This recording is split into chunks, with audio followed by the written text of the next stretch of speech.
Ang ngilngig kay nahimo na siyang sa akong pagtanaw karon kay nahimo na siya murag for collaboration in the sense na mag-collaborate ang mga artists, mga filmmakers anchored sa ngilngig na mga ideas.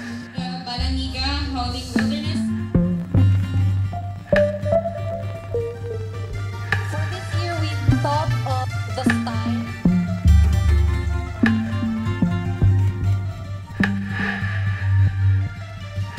Graphic design is another form of art.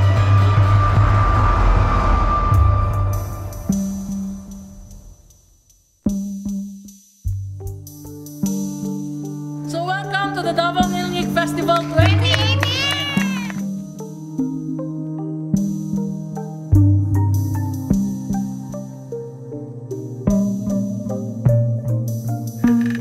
This year, we decided that it's going to be something expanding the word ngilngig because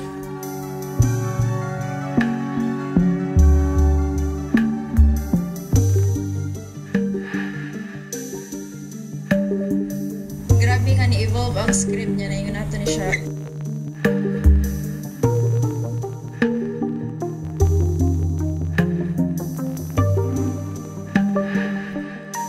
Daghan jud kay siya gibang ko sa film kay mo siya tawag.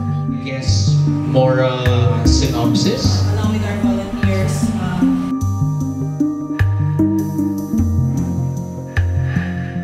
we should like do more productions.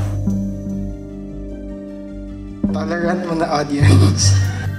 Ngilngig for me is something that's like creeping or crawling under your skin.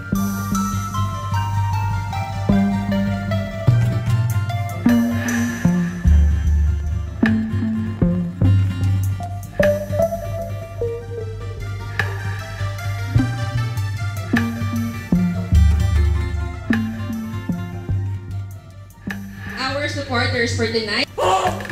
The film weaves the binaries of folk and popular, old and new, lightness and darkness to bring us into the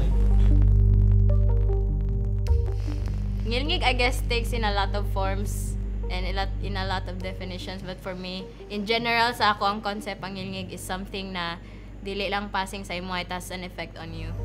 It could be nails on a chalkboard. It could be a reflection in the mirror. But sometimes, the ngilngig is you.